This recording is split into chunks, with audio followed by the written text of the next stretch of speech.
Est parti, je ne vais pas monopoliser assez la parole, je vais donner une genèse. En réalité, ce n'est pas moi qui était prévu pour la prédication, mais j'ai bien voulu passer un peu rapidement pour dire un mot à mon peuple. C'est le pasteur qui devait enseigner, c'est lui qui devait enseigner. Moi, je n'avais pas préparé le message en tant que tel, mais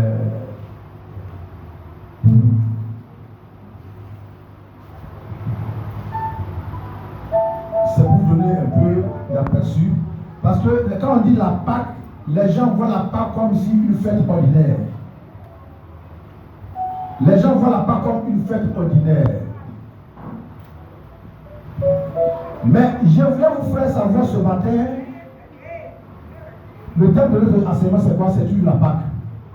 Mais dans le contrat de l'alliance de l'Éternel avec les hommes, l'Éternel Dieu n'avait pas seulement institué que les lois ou quelques instructions. Dans le contrat de l'alliance, l'Éternel Dieu n'avait pas seulement institué que des lois au peuple d'Israël. Dieu n'avait pas donné uniquement que des lois et des commandements au peuple d'Israël. Mais Dieu a également établi des fêtes commémoratives. Dieu aussi a établi, il a montré aux yeux du peuple d'Israël aussi des fêtes commémoratives. Non seulement Dieu a enseigné les lois et commandements au peuple d'Israël, mais il leur a donné aussi d'observer des fêtes commémoratives.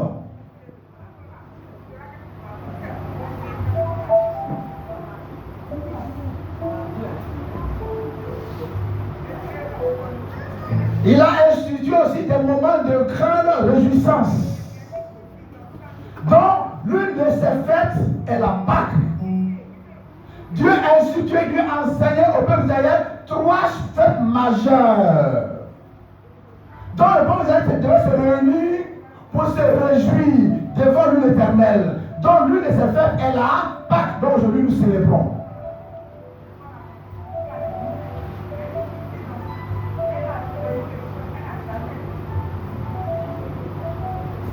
Donc, la Pâque est la première fête, la première grande fête juive depuis l'époque de Moïse. La Pâque est la première fête juive depuis au temps de Moïse. Exode chapitre 12, verset 6, de verset 16 à 18. Vous pouvez noter, on ne peut pas lire. Le temps nous est parti, je ne peux pas rentrer dans tous les détails. Je vais faire un peu de genèse. Écoutez bien. Le chrétien ne doit pas fêter Noël. Le chrétien ne doit pas fêter le 1er janvier. Ce n'est pas notre fête. 1er janvier, Noël est une fête païenne. Est une fête satanique. Dans l'esprit que les gens adorent pendant le Noël, on appelle ça fortis d'hiver. C'est le Dieu du soleil que les gens adorent en décembre. C'est pourquoi nous, la grâce de Dieu, dans cette église, en décembre, on n'offre pas de cadeaux à nos enfants. Tous les cadeaux que vous voyez à dehors, que les gens vendent, que vous pouvez acheter pour vos enfants, vous êtes en train d'inviter vos enfants à adorer le solstice d'hiver, le lever du soleil. Mais les 3 fêtes majeures que Dieu a instituées, qui a donné au peuple d'Israël d'observer, sont: la première plus grande fête, c'est la fête de Pâques. C'est le 1er janvier des chrétiens. La Pâque, on appelle ça Nissan, mars-avril. C'est la fête des chrétiens. C'est pourquoi en réalité, cette fête quand ça arrive, chaque chrétien doit se mobiliser. Il doit vraiment, quand nos frères musulmans, ils savent qu'ils vont fêter leur ramadan, ils s'apprêtent. S'il doit acheter un mouton, je m'apprête à l'acheter. S'il doit payer 10 moutons, un bœuf, je m'apprête à le faire. Mais nous les chrétiens, nous prenons la fête de Dieu à la légère et nous considérons la fête païenne. On ne fait pas la fête de Toussaint. On ne fait pas la fête de quoi? De quoi?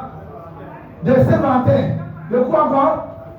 Assomption, on ne fait pas ça. Quoi encore? La fête des mères, l'Église ne fait pas. La fête des pères, l'Église ne fait pas. Quoi encore? Non. En dehors de ces 3 fêtes majeures, le chrétien qui est un homme de Dieu qui va s'aventurer à fêter, faire des mères, faire des Pâques, on frère, il a donné un esprit maléfique. Il ne connaît pas la parole de Dieu.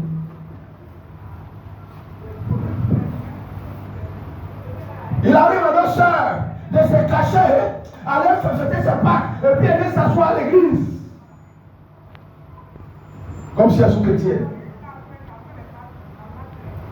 Si vous, par mal de connaissance, vous pouvez périr. Et si vous êtes à la connaissance que tu ne veux pas obéir, tu es rebelle. Mais les rebelles en ont masse.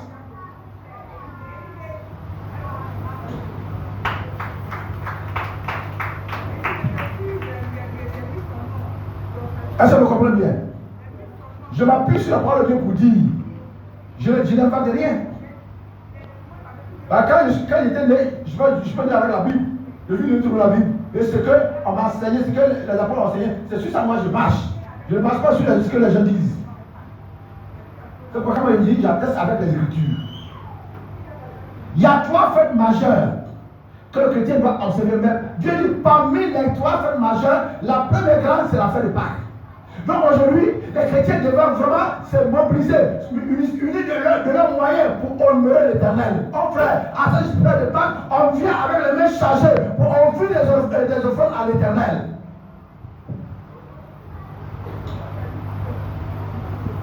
On vient pour offrir à l'Éternel des offrandes en signe de reconnaissance. On n'attend pas 200 pour être reconnaissant Dieu. Non, le Nissan qui est le premier jour du chrétien, c'est là que nous devons manifester notre reconnaissance avec Dieu. Tout à l'heure, si on disait de venir faire offrande de reconnaissance, combien de personnes vont vouloir se manifester? On est venu seulement à la fête. Par exemple, il y a un peu de nourriture, on va manger, puis c'est fini. Mais vous oubliez l'essentiel.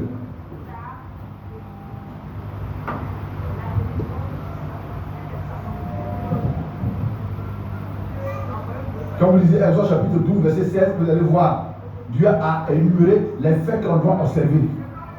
Parmi ces grandes fêtes se trouve l'une, la plus grande, c'est la Pâque. Après la Pâque vient quoi? La Pentecôte. 2 jours après, c'est quel jour après?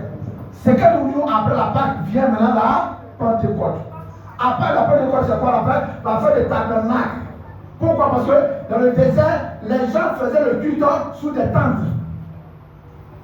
Alors Dieu dit que célébrez cette fête à mon honneur, pour vous souvenir, lorsque vous étiez dans le désert, votre maison d'église était sous des tentes.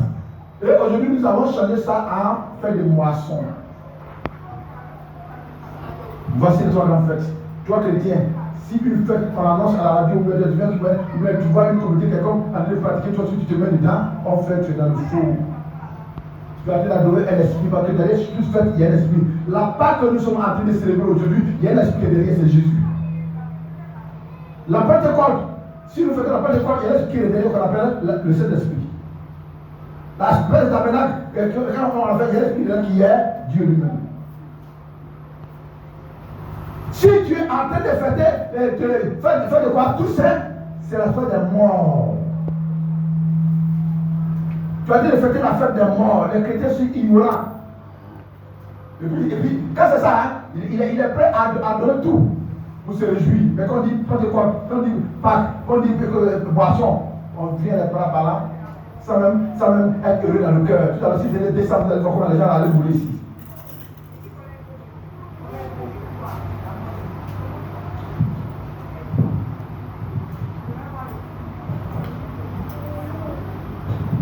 Si c'était nos frères musulmans, ou depuis ça fait 1 an, on a annoncé, on dit, cette année on va immoler un bœuf.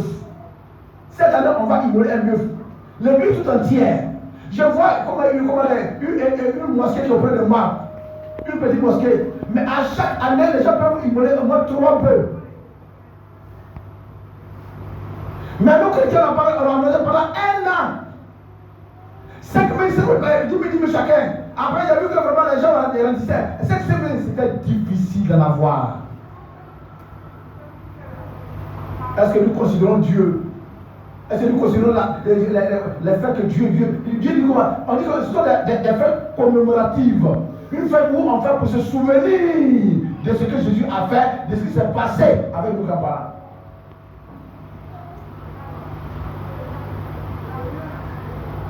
Après que tu aies gaspé ton argent pour aller acheter les cadeaux de 100 000, 80 000 peut-être enfants, qu'est-ce que tu as gagné? Qu'est-ce que tu reçois? Rien du tout. Il n'y a que les frustrations, le malheur. Mais il faut saigner pour la Pâque. Pour honorer l'Éternel, tu verras ce que Dieu fera pour toi.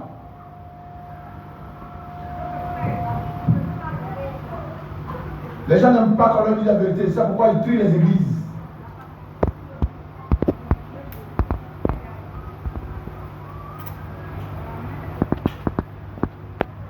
La vraie église, c'est là où on me parle de la vérité, là où on me donne la nouvelle et puis je vois sa mère. Mais je ne veux pas où on met toujours du miel dans ma bouche et puis toujours j'ai un colonjoli.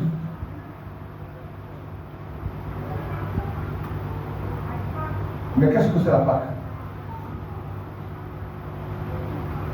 Je ne vais pas aller loin.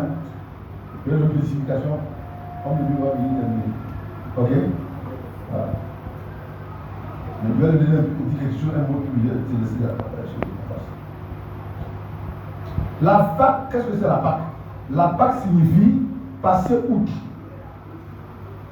C'est-à-dire passer par dessus. Écoutez bien, hein. Cette boîte-là, elle est là. Elle est sur mon chemin. Et forcément, si je passe par là, je dois la cogner, elle risque de se casser. Maintenant, pour ne pas que je la casse, ils ont mis une peinture blanche pour m'interpeller de plus loin pour dire qu'il y a quelque chose qui est devant sur ton chemin. Si c'était noir et que je marchais dans la cité noire, je n'allais pas pouvoir distinguer qu'il y a quelque chose qui était sur mon chemin. Mais comme ils ont peint ça en blanc, de loin, même dans le noir, je sais qu'il y a quelque chose qui est de blanc. Arrivé là, je saute pour ne pas casser le vase. Donc la Pâque, c'est quoi? C'est ne pas faire du mal, mais sauter là-dessus. Sauter, passer, pour ne pas que la chose qui est là soit endommagée. C'est ce qu'on appelle la Pâque. Je vais vous expliquer tout à l'heure. Si je finis d'expliquer, je vais donner le flambeau à l'homme de Dieu.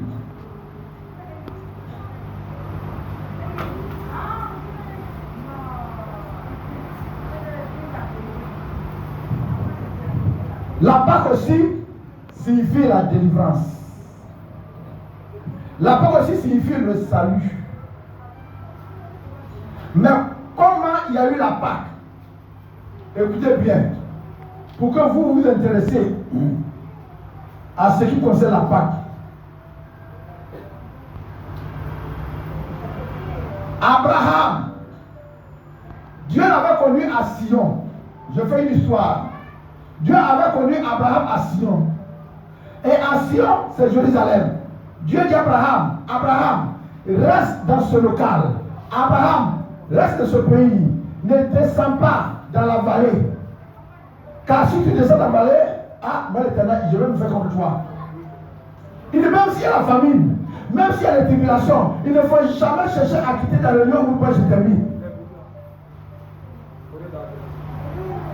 Est-ce que vous écoutez ici? Abraham, là où il était positionné à Jérusalem, ne cherche pas à descendre, même si survient la faim, la famine. Abraham, il faut tenir, je suis avec toi. Abraham a dit, Seigneur, il a compris. C'est comme nous aussi, nous sommes là. On vient à l'église. Dieu nous interdit, ça ne fait pas. Ça, on ne mange pas. Ça, on ne doit pas pratiquer. Et puis, quand on entend, on dit, Seigneur, j'ai compris, je vais le faire. Mais qu'est-ce qui se passe pour que la parole arrive, le vase de Dieu, qu'est-ce qui se passe?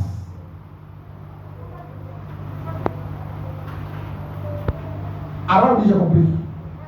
Quand Dieu lui a tourné le dos, avant qu'un malheur arrive, Dieu intervient. Dieu ne surprend personne. Mes frères et sœurs, avant qu'un malheur arrive à quelqu'un, Dieu nous prévient. Dieu n'a jamais voulu nous surprendre. Il dit Abraham, ne faut jamais quitter Sion. Abraham, même si souvient des calamités, même si ta malheur s'élève, même si la famille Abraham reste là où je t'ai mis, ne venez pas ailleurs. Abraham dit, j'ai compris. Quand Dieu a tourné le dos, il est parti.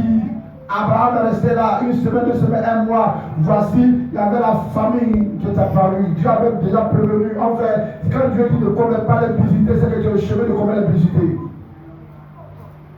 Quand Dieu dit ne commettez pas l'adultère, c'est qu'il y a un esprit d'adultère qui coule derrière toi.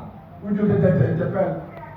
Mais quand ça arrive, on ne se souvient pas de la parole et puis on arrive à se satisfaire parce que nous voulons garder notre intérêt. Abraham, quand la famine est arrivée, Abraham n'a pas pu supporter. Il est descendu dans la vallée. Il est parti en Égypte pour aller se réfugier. Dieu dit, malheur à vous qui prenez des résolutions sans moi. Malheur à vous qui prenez des décisions sans moi. Malheur à vous qui prenez des décisions de déshonorer à ma parole. Abraham a fait ce qu'il voulait parce qu'il a vu la famine, il ne pouvait pas tenir, il s'est retourné en Égypte. Dieu dit à Abraham, et puis là-bas il a menti, il dit que sa femme Sarah est sa soeur. Quand tu ne veux pas obéir à la parole, il n'y a que le mensonge qui t'accompagne dans tous tes œuvres. Dieu dit à Abraham, comme tu n'as pas voulu obéir à ma parole, je t'ai déjà béni, je vais faire de toi une grande nation. Je t'ai déjà béni, Abraham, je ne vais pas te faire du mal. Mais comme tu m'as déshonoré, ta descendance ira en captivité dans un pays qui n'est pas de leur. Ils vont passer 400 ans comme des esclaves, Abraham. Écoutez bien, mon frère, il nous arrive, nos malheurs d'aujourd'hui dépendent de la vie que ton père et ta mère ont menée. Les actes que ton père et ta mère ont menés que toi tu n'es pas encore né. Ces actes-là sont encore dans ta vie qui te font souffrir. C'est pourquoi tu tournes à rond. Quand tu gagnes l'argent, tu n'arrives pas à maîtriser. Abraham a fait la même chose. Abraham, par la désobéissance à la parole de Dieu, il a vendu tous ses enfants qui devaient sortir de lui. Dieu dit, comme tu ne m'as pas obéi, que tu m'as désobéi, ta descendance sera en Égypte. Quand tu allais te cacher là, tes enfants aussi vont t'accompagner là-bas. Maintenant, ils seront esclaves. On va les maltraiter. Ils vont travailler fortement, mais ils n'auront pas de quoi manger. Quand Dieu parle, c'est là complice. Abraham a compris cette chose. Quand tu viens à l'église, on dit ça, on ne fait pas. Ça, on ne doit pas faire. Ça, on ne doit pas faire. Oh, parce que maman, lui, il est trop radical. Lui, il est trop dur. Mais c'est qu'à l'église, on dit que ça, on ne fait pas. Et puis, je m'engage, je le fais. Mais pendant que je le fais, je suis en train de vendre mes enfants à la malédiction. Je suis en train de livrer mes enfants à la malédiction. Abraham a livré ses enfants à la malédiction. Et a vu qu'à un certain moment, le peuple d'Israël s'est retrouvé en Égypte. Pourquoi? Parce que comment ils ont fait? C'est pas Joseph qu'ils se sont retrouvés en Égypte. Qu'est-ce qui s'est passé? Ce que Dieu a dit, il s'est réalisé. Joseph, Abraham a mis Isaac au monde. Isaac a mis qui? Saül et puis Jacob. Et c'est la descendance de Jacob qui se sont retrouvés en Égypte. Ils ont souffert pendant 400 ans. Ce que Dieu a dit, c'est sa réalité. Mon frère, si tu viens à l'église, quand tu ne veux pas obéir à la parole de Dieu, tu penses qu'à l'église, c'est ça fait, venir t'asseoir autour des gens que tu habites, de l'église, tu te trompes. L'église, c'est la soumission. L'église, c'est l'obéissance. L'église, c'est l'humilité. L'église, c'est Jésus seul. Il n'y a pas de démocratie à l'église, il n'y a que la théocratie. Dieu se règne. Quand Dieu parle, nous sommes tenus à l'obéir. Quand Dieu parle, nous sommes tenus à nous soumettre. Abraham n'a pas pu se soumettre à lui. Il a vendu sa descendance qui se sont retrouvés en Égypte. Mon frère, il se peut que le mal que tu vis vienne de tes parents. La situation que tu traverses, où tu cherches à cause de toi les bonnes solutions, ton père et ta mère ont posé des actes énormes. Ton père a pu tuer, ta maman a pu tuer. Mais là, ils sont sorcières. Ils ont posé des actes. Et ils sont morts, ils sont vivants. Mais toi, l'enfant, tu vas payer le prix.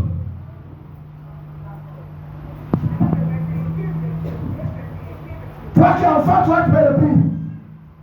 Si tu ne te donnes pas, c'est seulement Dieu. Il ne s'agit pas de venir à l'église. Tu portes le manteau de commentaire. Il nous permet de dire, je suis chrétienne. Mais qu'est-ce que tu fais dans l'église? Quel est le comportement que tu adoptes? Quel est le témoignage que tu as dans ton voisinage? Quel est le comportement que tu as dans ta famille? Quel est le comportement que tu as dans ton service? Pour montrer que tu es chrétien. La vie chrétienne n'est pas une coche qui est sur le front, où on prend pour que Dieu m'envoie. Mais c'est ton comportement qui va démontrer que tu es chrétien. C'est pas la sape. Nous, les pauvres vêtements que tu portes pour être chrétien. Mais c'est le comportement que tu adoptes pour baiser les autres qui va amener les gens qui lui est chrétien. C'est lorsque tu vas accepter au Seigneur Jésus-Christ. Je vous ai dit que la guérison de l'âme vient de Jésus. La médecine soigne le corps quand l'homme est malade, la médecine soigne le corps. Mais si le corps est soigné, que l'âme n'est pas guérie, l'homme reste toujours malade. L'élément principal de notre vie, c'est l'âme. Si l'homme arrive à vraiment à prendre soin de l'âme, son corps sera guéri. Donc, on voit que notre âme est malade. On pense pouvoir avoir la guérison.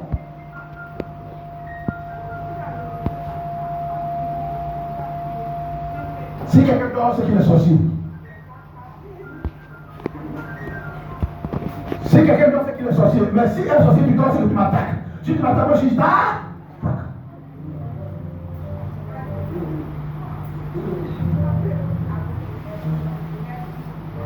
parce que si cette parole qui sort te fait dormir, c'est que tu as dit de sortir de ton corps. Tu as dit de sortir de son corps. Il va se lever. Gloire à Dieu. Ils se sont retrouvés en Égypte. Ils ont souffert pendant 400 ans. Hey, chrétien, enfin, ta vie dépend de Dieu. Quel que soit ton niveau spirituel, tu peux avoir des millions, des milliards, bon, malheureux, misérable. Notre vie dépend de Dieu. Sans quoi celui qui ne croit pas Dieu, il est mort. Et puis, écoutez mon frère, si tu ne crois pas à moi, il faut voir un peu le sommeil. Quand tu écoutes sur ton lit, souvent, un certain moment, tu es parti, tu ne sais pas où tu te trouves. Et puis tu fais son de quelque part, c'est comme ça la mort. Tu vas te surprendre. Mais si la mort t'arrive aujourd'hui, où sera ton âme? Parce que la manière dont on fait, et puis notre âme va quelque part, comme ça aussi quand on va oublier, notre âme sera quelque part. Pour l'éviter, on va aller repartir là-bas. Mon frère ne joue pas avec Dieu. Un homme qui ne connaît pas Dieu, il est mort. Peu importe ta richesse, peu importe tes biens terrestres, c'est pas ce qui est pour Dieu, mais ton âme, où ton âme va se reposer. Abraham n'a pas permis que ses enfants puissent avoir leur âme en repos. Leur âme a souffert pendant 400 ans. Mon frère, ce n'est pas 40 ans, ce n'est pas 40 jours, mais 400 ans de souffrance. Dans 4 siècles. Quelle souffrance. Ta souffrance au principe peut émaner de ton père et ta mère, de ce qu'ils ont fait. Parce que tu n'as pas encore donné ta vie à Jésus-Christ. Mais tous ceux qui ont cru au Seigneur Jésus-Christ, à tous ceux qui ont cru en lui, mais tous ceux qui ont accepté comme le Seigneur Sauveur, ils ont la vie et la vie en abondance. Amen. Amen.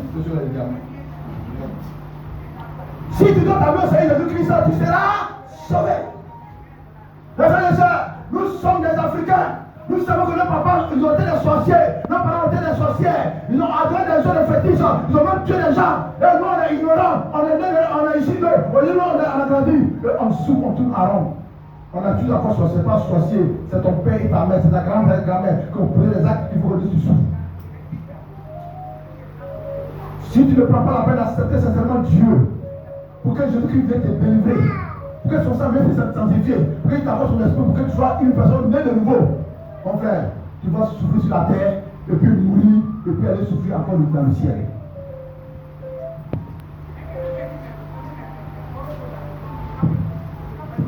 C'est pourquoi il est important. Je ne vais pas à la Pâque comme une fête ordinaire. Mais je vais à la Pâque pour me souvenir de la mort de Jésus-Christ à la croix. Bon, quand je parle de la Pâque ancienne, ils ont pris un animal, ils ont tué, ils ont pris le léto, écoutez, Dieu dit qu'il faut prendre Isope. Qui connaît Isope? Ça ici, c'est la feuille qui est là. Dieu dit il faut prendre les feuilles d'Isope qui sont là. Il faut prendre, et puis tu les mets ensemble. Et puis chaque famille doit tuer un animal. C'est ça, nous, on est des chrétiens, on joue avec. Chaque famille est une famille pour tuer un mouton. Mais si je viens dans l'église, chaque chrétien doit tuer un mouton. Les gens me diront, la maman de l'église, il faut que je ne sais pas. Mais nous tous, mettons-nous ensemble, tuons un bœuf. On dit, le monsieur, il a quitté vous encore. À qui irons-nous? Mais Dieu dit, pour votre délivrance, pour que Pharaon vous laisse. Pharaon, c'est le sorcier. Pharaon, ce sont des démons. Pharaon, ce sont des ennemis qui sont derrière toi. Mais Dieu dit, il faut sacrifier. En cette année de janvier, que le mois d'avril, il faut sacrifier l'argent. Pour que Père éternel, je m'appuie ça pour te délivrer. C'est l'année que tu veux donner là, on va prendre Dieu dit que prenez la feuille là, et puis mettez dans le sang. Et puis voici ta porte où tu dors là. Tu tapes ici. 1, 2, 3. Alors, quand l'ange de Dieu va descendre, Dieu a dit à Pharaon, Dieu va Moïse, il va dire à Pharaon, il va laisser mon peuple, ils vont sortir, ils vont aller m'adorer. Pharaon dit, moi je ne vais pas vous laisser. Dieu dit que ok. Le peuple d'Israël, je vais montrer à Pharaon que c'est moi qui l'ai créé. Même si il dit qu'il est fort, il fait tout ce qu'il veut, mais c'est moi qui l'ai créé. Allez-y, chaque famille, quand tu es un animal. Et qu'il faut, ne jetez pas son sang, hein. Vous pouvez manger la chair. Ne broyez pas les os. Mais prenez le sang, mettez dans un seau. Prenez les feuilles d'hysope. Mettez un bébé dedans. Et puis badigeonnez. La porte en haut, à gauche, et puis à droite. Quand je vais envoyer l'ange pour détruire, pour tuer, les peuples mener en Égypte. Quand je vais envoyer les anges pour tuer, les peuples mener en Égypte. Alors quand ils vont voir le sang sur votre porte, il faut savoir que vous, là, vous êtes Israélites. Il faut savoir que vous êtes mes enfants. Alors, il va sauter votre maison. Il va passer par le dessus de votre maison. Et puis, ils vont aller ailleurs pour aller tuer les autres Égyptiens qui n'ont pas le sang sur leur porte. Mon frère, si tu acceptes Jésus-Christ, le sang de Jésus te couvre, le sang de Jésus te protège, le sang de Jésus te garde, le sang de Jésus te délivre, le sang de Jésus te fait la guérison, le sang de Jésus te délivre. Alléluia. Enfin, il est préféré d'être dans Jésus. Il est préféré d'avoir Jésus-Christ. Parce que nous qui avons accepté le Seigneur, on a la protection de Dieu. On n'a pas besoin d'aller chez Marabout, ni chez féticheur. Mais quand le féticheur me voit, il tremble. Quand le Seigneur me voit, il tremble. Quand le Seigneur me voit, il tremble. À quoi bon d'aller payer un poulet? À quoi bon d'aller payer un pétale? À quoi bon d'aller payer un mouton? Aller donner à un être humain pour dire que c'est mon Dieu. Fais, je vais réussir. Non, c'est un malheureux. Pendant qu'il y a un Dieu qui est là, qui n'a pas besoin qu'il fasse ça, mais l'Éternel me bénit. Un vrai chrétien, quand le marabout le voit, il a peur. Un vrai chrétien, quand le féticheur le voit, il a peur. Un vrai chrétien, quand le sorcier le voit, il a peur. Mais pour les chrétiens qui exercent le christopaganisme, ça ce sont la proie des sorciers. Les chrétiens qui sont fanfarons, qui sont LPD dans la salle, qui sont la proie comme nous sommes de la proie. Mais pour ceux qui sont ancrés dans le christianisme, quand ils passent comme ça, l'onction du Saint-Esprit brille autour d'eux. Alléluia. C'est pas l'important d'accepter Jésus-Christ comme Seigneur. L'important, ne dit pas on a Jésus-Christ, on court de Jésus-Christ alors que Jésus-Christ n'est pas en nous. Écoutez, je suis un homme de Dieu, je peux aller prendre des potions magiques et puis travailler dans l'église comme si c'est Jésus. Mais Dieu dit, c'est pas tout ce qu'il dit Jésus qui voit le ciel. C'est pas tout ce qui dit Jésus qui voit le ciel. Et d'ailleurs, tout ce que vous voyez prêcher, il dit Jésus, c'est pas le vrai Jésus qui s'appelle. Parce que même dans la Bible, il n'y a pas Jésus. Avant le nom de Jésus, il y a deux aux gens. Mais c'est le Christ qui est différent. C'est pourquoi tu vas voir dans leur bouche, il faut jamais dire Christ, dit Jésus. Il n'est pas dit Christ. Alléluia. Pourquoi dit ça, verset? Je ne comprends pas. Gloire à Dieu. Est-ce que le coup ce matin? Hein? Il est vivant? Il est vivant? Il y a des morts, il est vivant? Il y a des morts assis, il est vivant? Il y a des morts assis, il est vivant? On s'assoit. Voilà. Il est vivant? Il y a des morts, quoi, il est vivant? Asseyez-vous. Et puis, il est vivant? Il y a des morts, quoi, il est vivant? À comment ça y est que vous pouvez la vivant?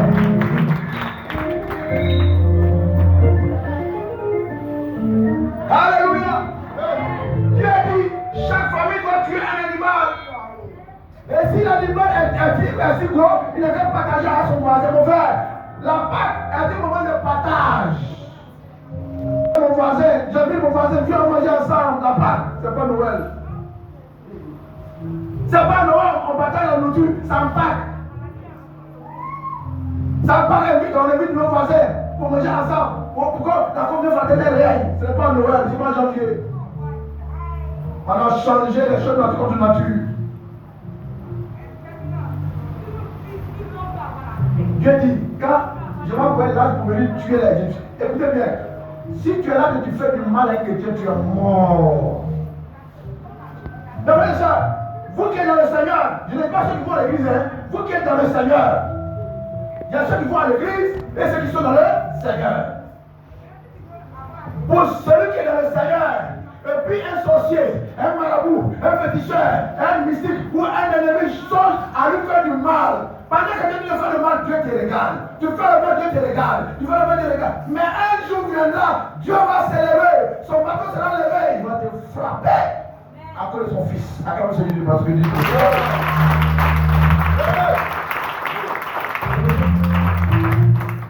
les Égyptiens ont maltraité le peuple d'Israël. Enfin, qui est les Israélites? corriger. Dieu va les corriger. Dieu va les corriger. Dieu va les corriger. Il y a un temps pour toutes choses. Il y a un temps pour souffrir, il y a un temps aussi pour rire. Il y a un temps pour naître, il y a un temps aussi pour mourir. Mais ton temps c'est ce matin. Ton temps c'est ce matin. C'est le jour de la délivrance. C'est le jour de la Pâque. C'est le jour de ton choix. Que tu veux que tu sois délivré. Alors, la Bible dit, écoutez bien, il dit que vous allez tuer l'animal à partir de entre les deux nuits, avant de 15 heures. Écoutez bien, tout ce qui a été fait dans ce testament est significatif. Il dit vous allez tuer l'animal à partir de 15 heures. Et vous allez commencer à rôtir. À rôtir, on ne peut pas se le faire, hein. Parce que nos frères du font là, et puis ils prennent l'animal, ils le font du feu à côté là, c'est la même chose. Mais son sang, ne mangez pas, mettez sur la porte. La Bible dit, la nuit, vers minuit, les gens commencent à manger. Il dit si vous mangez, vous êtes en train de manger, mangez la viande avec du pain sans levain. Qu'est-ce que signifie le pain sans levain? C'est la pureté. C'est la pureté. Mon frère, si tu dis que tu es chrétien, que tu manges dans le désordre, tu n'es pas chrétien. Tu es un croyant, mais tu n'es pas un fils de Christ. Il dit, mangez aussi avec des herbes amères. Les herbes amères, c'est quoi? C'est pour nous souvenir de la souffrance que les gens ont endurée en Égypte. Et puis il dit, pendant que vous avez manger, soyez debout. Mangez à la hâte. Soyez prêts. Parce que de la même manière, vous êtes debout, la souffrance Pharaon aussi va vous presser, vous allez sortir.